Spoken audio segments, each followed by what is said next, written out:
السلام عليكم، صباح الخيرات وصباح الثلوج وصباح النهار الزين لحباباتي واللي راهم يشوفوا فينا واللي راهم يتبعوا فيا. بديتكم بهذه المناظر الخلابه تاع الثلج اللي صب عندنا.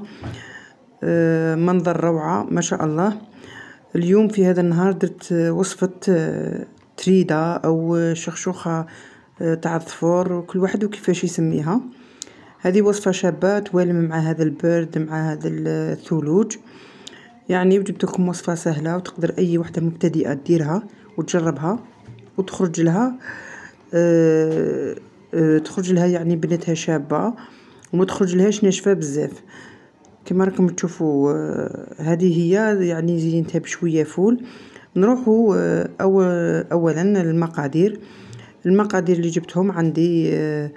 هذه هي تريده اللي قلت لكم عليها. هذه تجي الورقه تاعها شغل صغيره ما تجيش كبيره بزاف هكذا. تلقاوها تتباع في الحوانت كامل يبيعوها تاع اليمونطاسيون، هذوك كامل يبيعوها. جبت حبه بصل رابيتها كما راكم تشوفوا، وجبت فلفل حار هذا للبنه فقط، وجبت 2 حبات طوماطيس ثاني راني مربيتهم. جبت فول، يعني شويه فول هذا راني منفخاته ومنقيته ومنحيت له دوك القشور، وشويه حمص. وتقدري تستغني على الفول، تقدري ديري غير حمص. انا كان عندي الحمص شويه، على هذا حبيت نديرو ونزودو بالفول. وجبت ثاني راني عندي 2 حبات زروديه وحبه قرعه كبيره قسمتها على 2. وكاين ثاني التوابل تاعنا هادو. عندنا شويه راس الحانوت، فلفل الكحل، فلفل الاحمر، عندنا الملح، شويه قرفه وفلفل حار. وطبعا ما نساوش الزيت. وجبت طراف تاع دجاج، يعني اللي ما عندوش الدجاج يقدر يستغنى عليه، ولا واش موجود عندك ديري. تنجمي كامل ما ديريش اللحوم تحبي ما ديريهمش. والزيت طبعا تحبي تمرقي ديري بالزيت ولا بالزبده كيما تحبي، الاختيار لك. اول حاجه نجيبوا الدجاج ودرناه في كيكوطه ولا القدره اللي غادي طيبي فيها. نديروا الدجاج ودرت معاه شويه زيت، واحد نص كاس تاع لاتيه تاع زيت، ودرت معاه هذيك الحبه تاع البصل اللي قلت لكم ربيتها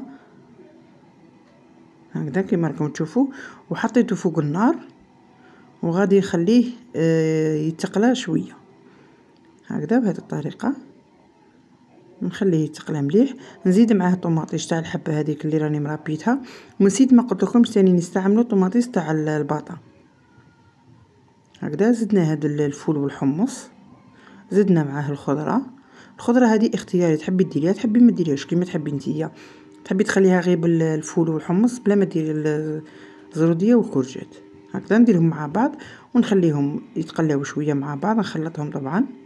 وهاي هنا المغروف تاع الطوماطيش اللي قلت لكم عليها، درت حوالي ملعقه كبيره باش المرقه تجينا حميمره وتجي شابه.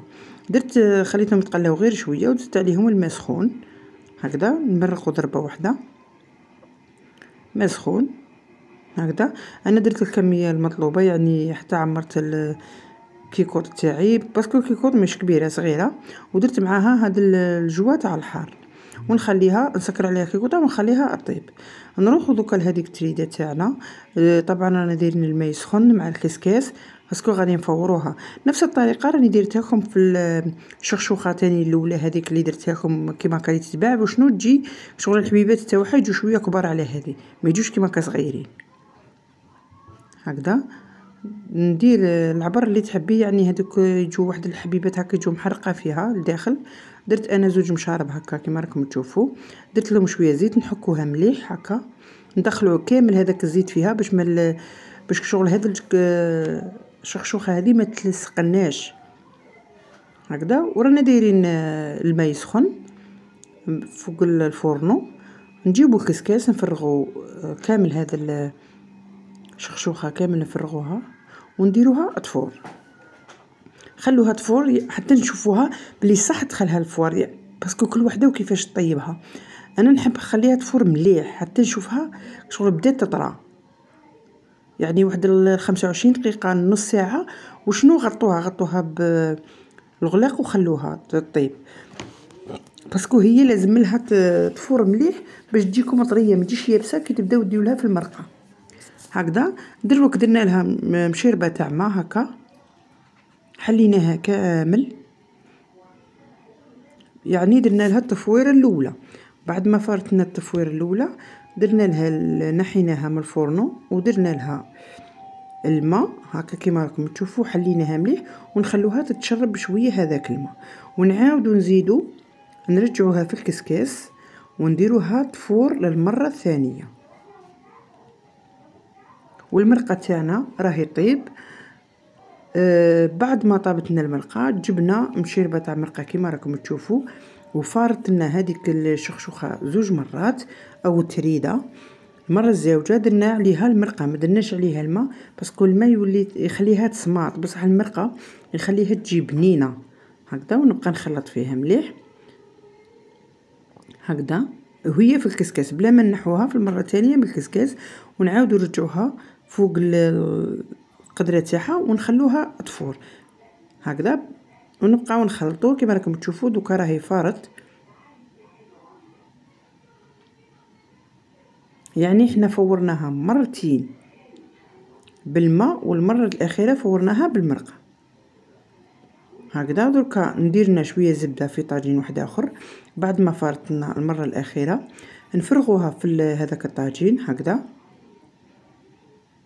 ونبقاو نخلطوا فيها. نحاول ندخل كامل هذيك الزبده ونبقاو هي في الطاجين ونزيدوا ليها في المرقه كيما قلت لكم باش ما تجيناش ناشفه، باسكو كي تجي ناشفه ما تجيش بنينه وما منحبهاش انا هكا، كل واحد وكيفاش يحبها. هكذا درنا لها المرقه ونبقاو نخلطوا فيها وندخل كامل هذيك المرقه في هذيك الشخشوخه تاعنا هكذا بهذه الطريقه. يعني وصفه سهله تقدر اي مبتدئه تجربها.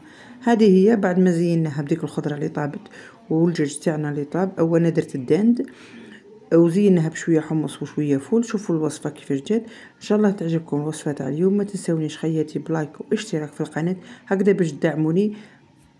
تهلاو في روحتكم الزينات وسلام.